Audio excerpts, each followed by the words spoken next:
Hi there, I'm Jessica Brogley, and I'd like to take a brief moment to talk to you about what a makerspace might look like. As you know, Platteville Middle School is running makerspaces 2 times a month, and they've invited you to apply to lead a session. It's a wonderful opportunity, but I bet many of you are wondering, what's a makerspace?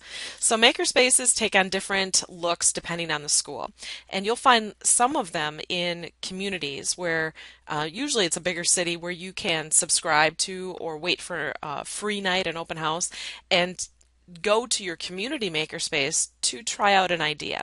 So makerspaces, that's the general concept. If you want to make something, but you don't have the equipment and you don't know a lot of other people that know how to do that, you can go to the makerspace and prototype your idea.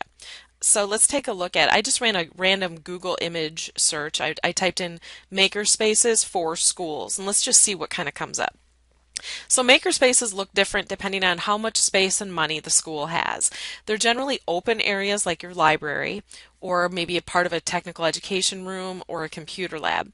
And there'll be lots of open tables where students can build things. Sometimes there'll be bins of supplies because makerspaces requires lots of stuff. We have to have for example, hot glue guns, scissors, maybe screwdrivers, maybe cutting utensils, fastening materials, so paper clips, tape, you name it. It's going to be a messy area if you don't use some kind of organization system. So this is a great example of just a kind of a work area where students might go to utilize supplies, and you will see lots of open table space with access to electricity or water or sinks, things like that. So they may assemble things like Lego bricks and to make some kind of contraption. They may use robotics and learn how to code to get the robot to do something. They may use other devices like Makey-Makeys, so they'll practice coding using Google Sketch and connect that Makey-Makey to, say, Fruit or whatever else might conduct or build use a circuit. But it can be anything. It doesn't have to be coding or building things. It can also be kind of more crafts. For example, Platteville Middle School just finished one where the students made duct tape bookmarks, but they had a couple different options and they really had to decide what do they want the final product to look like.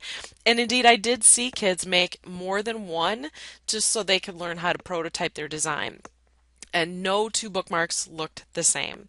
So they're all over the place. Now, makerspaces in the community, I only marked a few, but you can check them out if you want to see what does a community makerspace look like.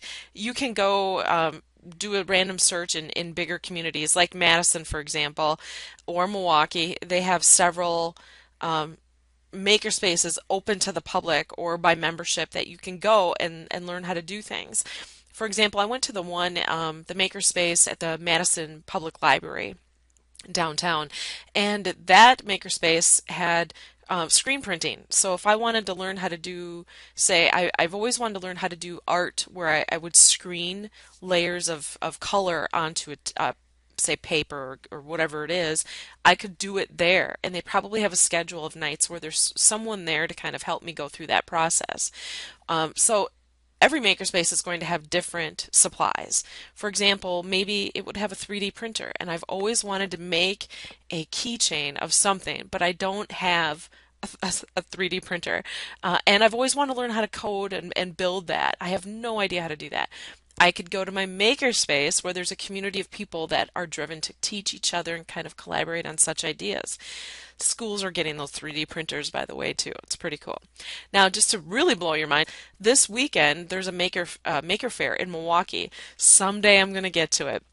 Not this year, but someday I will, where hundreds of people are going to show up to the Wisconsin State Fair Park in Milwaukee just to do makerspace stuff. So if you want to go to Maker Fair Milwaukee just to see how cool this is, you can see just how many people are going to attend, how many makers, and it's open to the public. I'm sure there's a minimal charge, but you can scroll down and see all of these businesses probably trying to sell their equipment or their supplies, but also just groups of people that love to build robots, do coding, learn about engineering, and construct maybe bridges out of stuff. And you can just check it out. So you can go and look at all the makers. But I also noticed if you click on the blog, you can get an idea of some of the things that they're going to be doing. It just sounds like a dream. I've always wanted to learn more about drones, right? But I don't have one. I don't have the money to buy one, and I have no friends that have drones. But I could go to the Maker Faire and probably see several that would be amazing.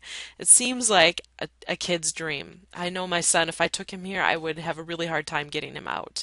So there's this huge community of makerspaces in Wisconsin, and you can go to Milwaukee and see just how big this really is.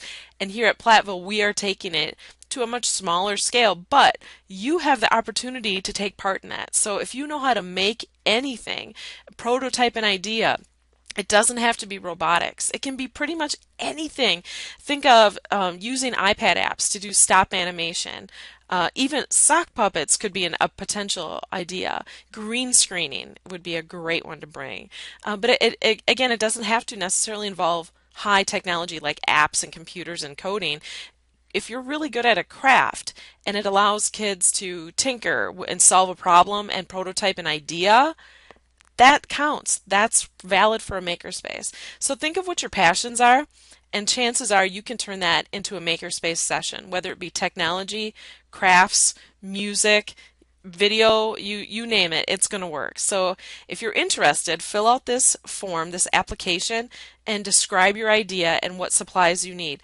The budget supply is super minimal, so we have to think inexpensive or things we already own. So if you need some help coming up with a great idea, let me know.